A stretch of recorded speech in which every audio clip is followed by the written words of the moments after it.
uma solução é preparada, dissolvendo-se 200 gramas de hidróxido de sódio em 20 litros de água.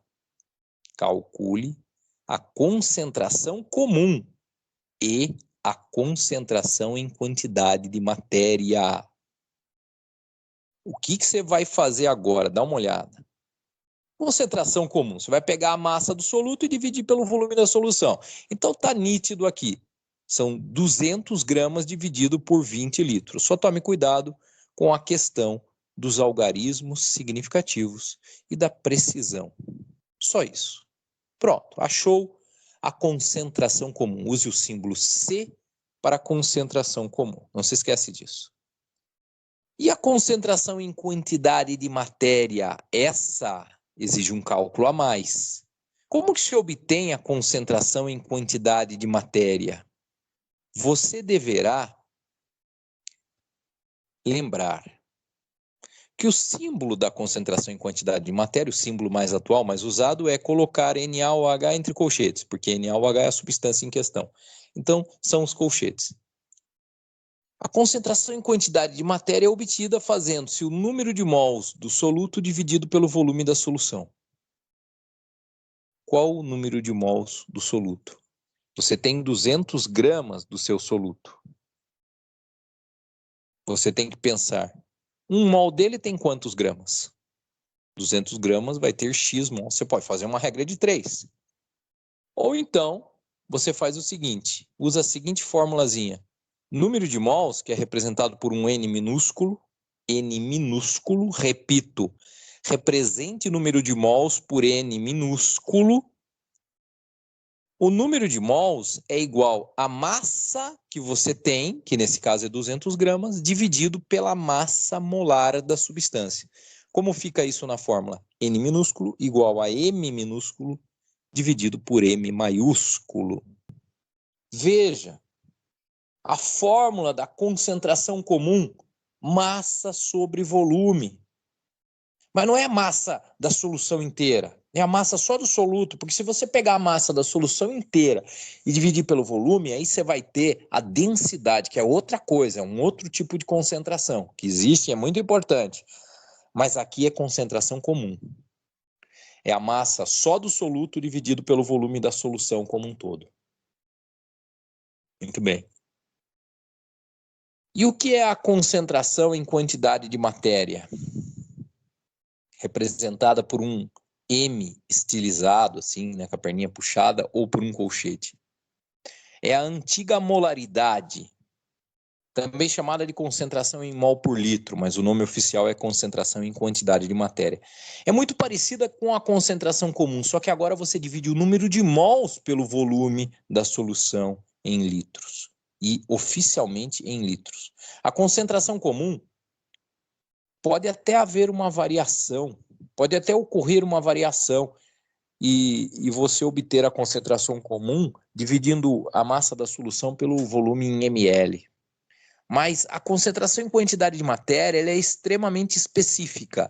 É o número de mols dividido pelo volume em litros e é a mais utilizada. Vamos então obter essas duas concentrações para o exercício que foi proposto. Eu tenho 200 gramas de hidróxido de sódio. Eu vou dividir por 20 litros, que é o volume da solução. Isso vai me dar 10 gramas por litro. E pronto, achou a concentração comum. Mas a concentração em quantidade de matéria é o número de mols dividido pelo volume. Então, transforme a massa para número de mols. Como? O número de mols é obtido tomando-se a massa que você tem da substância em questão e dividindo-se pela massa molar da substância. 200 dividido por... Qual é a massa molar do NaOH? É 40,0, fazendo aí uma aproximação. Portanto, o número de mols de NaOH em 200 gramas são 5 mols. Pense, 40 gramas é a massa de 1 mol, 80 gramas, 2 mols. 160 gramas, 4 mols, 200 gramas, 5 mols. Esse é o número de mols de NaOH que você dissolveu. Divide por 20 litros, vai dar 0,250 mol por litro. Em notação científica, ficaria 2,50 vezes 10 a menos 1 mol por litro. Não pode utilizar uma letra M para representar mol por litro. Eu vou te explicar por quê nesse mesmo exercício, nessa mesma tela que você vê aqui. Olha o que significa M dentro da química. M quer dizer massa molar. Se você disser para mim que você tem 0,250 M de NaOH, eu vou entender que você tem NaOH puro e que você tem uma quantidade de NaOH igual a 0,250 vezes a massa molar dele. Aí eu vou pegar 0,250, multiplicar por 40 e entender, olha, eu tenho exatamente, vai dar 10 gramas de NaOH. Eu tenho aqui só NaOH, não é uma solução, é uma substância pura, e eu tenho 10 gramas dele, olha que legal. Então não use a linguagem errada, principalmente quando você vai escrever num rótulo em laboratório, que aí você coloca a vida de pessoas em risco. A linguagem correta é mol por litro. Eu vou até te dizer que hoje em dia não se usa mais a barra em publicações científicas. Então, mol vezes litro elevado a menos 1. Essa maneira de se escrever, ela surgiu porque o nosso mundo hoje é digital e é muito mais fácil, quando se está digitando um texto, se escrever mol vezes litro a menos 1. É muito mais funcional. E isso se tornou a maneira oficial de se escrever hoje. Vamos sempre estar juntos ao limiar da ciência. Nada de viver o passado. Na ciência, o passado é estudado nas aulas de história. Mas você nunca pode ficar usando termos que caíram em desuso para o bem da ciência. Não se chama concentração em mol por litro de molaridade. Não se diz que eu tenho 0,250 molar da substância. São termos antigos. Por que é necessário seguir à risca o padrão científico? Porque senão a ciência não progride. Por que existe um padrão científico? Porque senão vira a casa da mãe Joana. Se todo mundo usar o próprio padrão, não existirá um padrão internacional. E ninguém irá se entender. E isso é ruim para o desenvolvimento da ciência. Então, por que a gente estuda no ensino médio?